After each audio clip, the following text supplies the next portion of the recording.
guys, we have here pinakulo ang beef. Pinakuluan namin ito is sinisimmer ng about 2 hours para lumambot. Tapos nilagay namin sa balcony para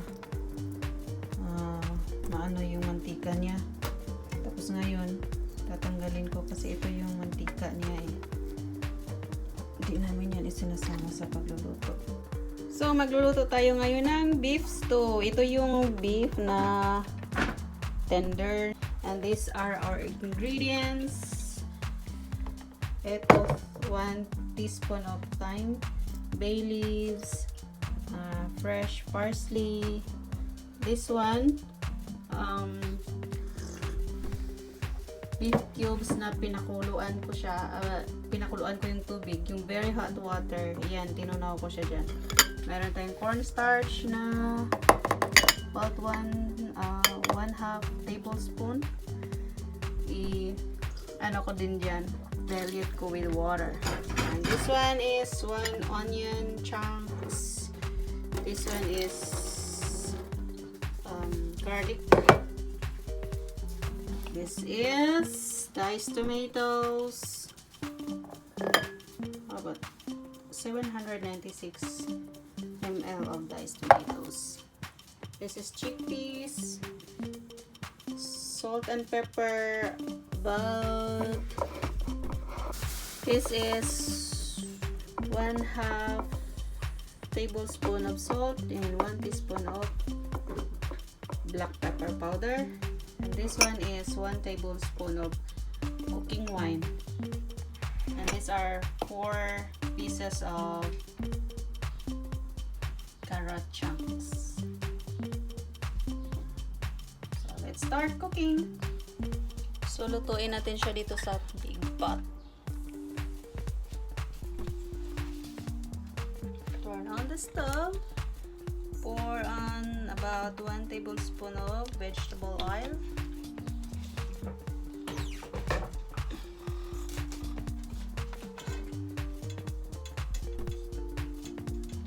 Onion.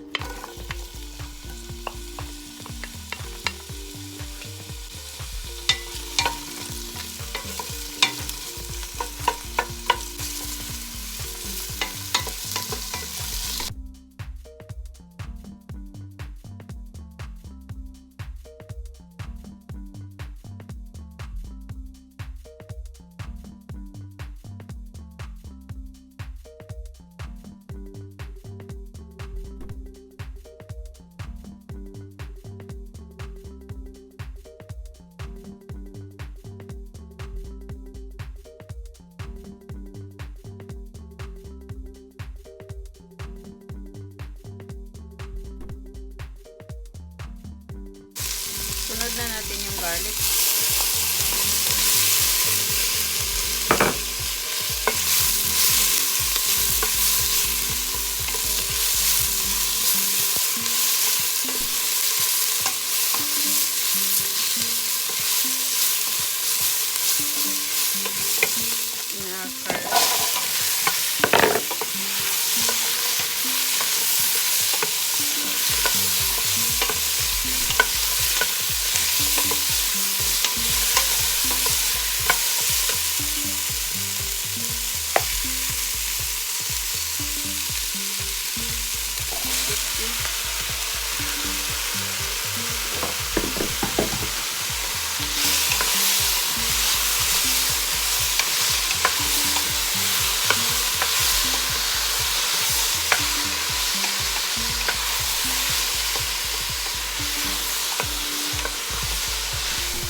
Sunod na natin yung ating cooking wine.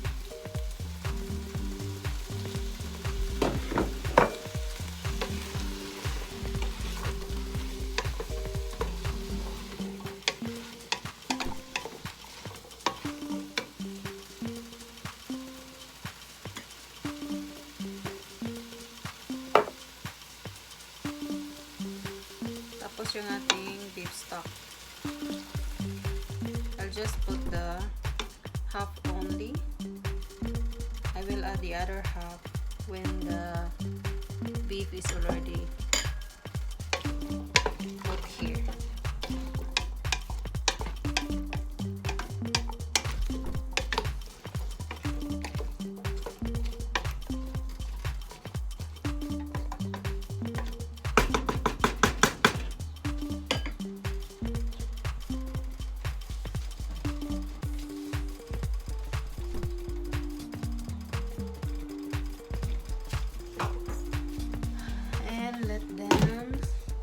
Simmer first for about 5 minutes. Yung medyo tender na yung carrots.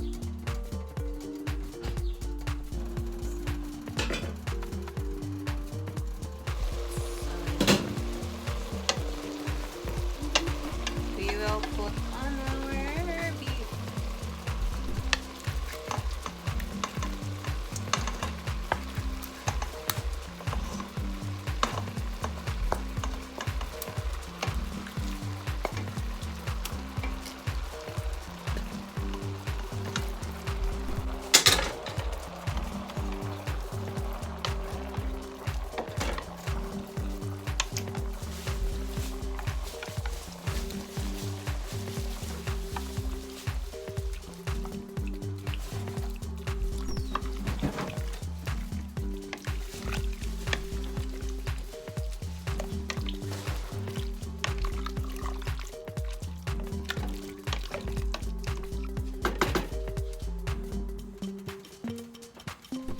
Then the tomato diced.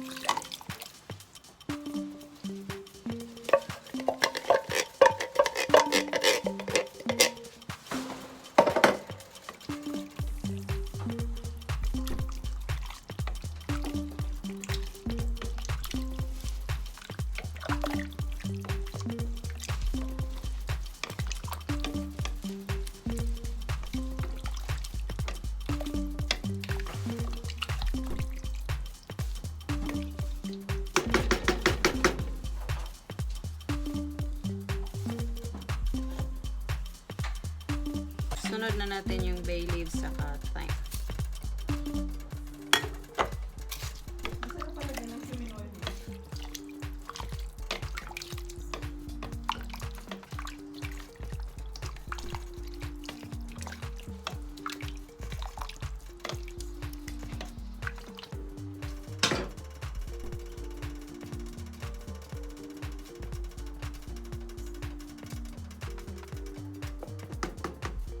Then salt and pepper.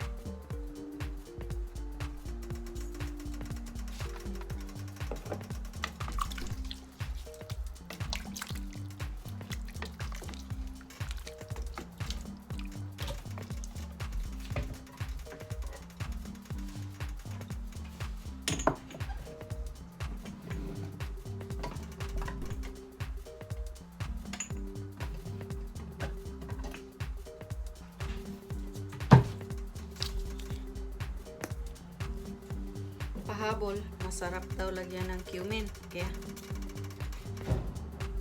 dash of cumin.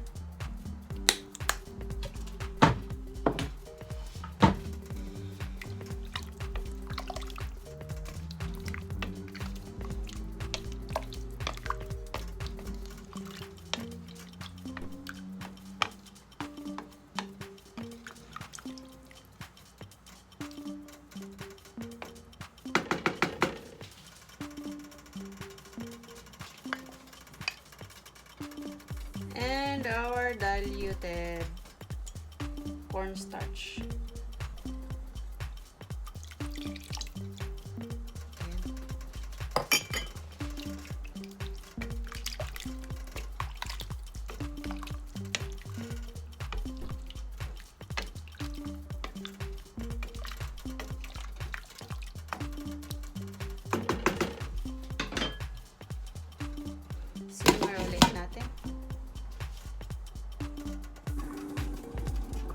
guys, kumulo na.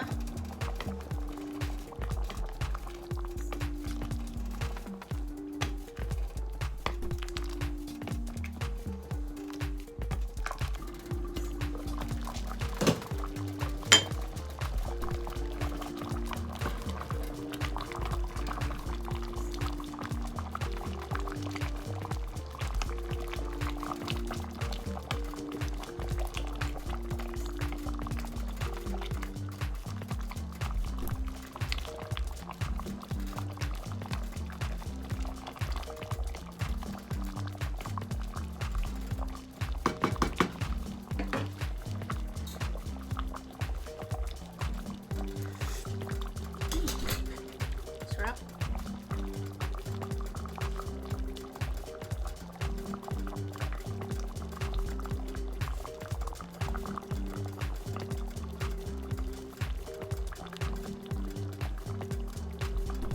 It's done, guys. So we will put on our fresh parsley.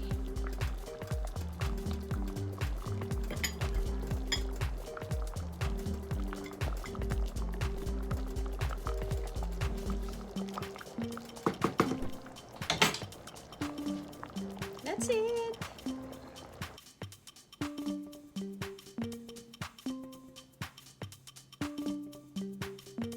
And this is now our cooked beef stew.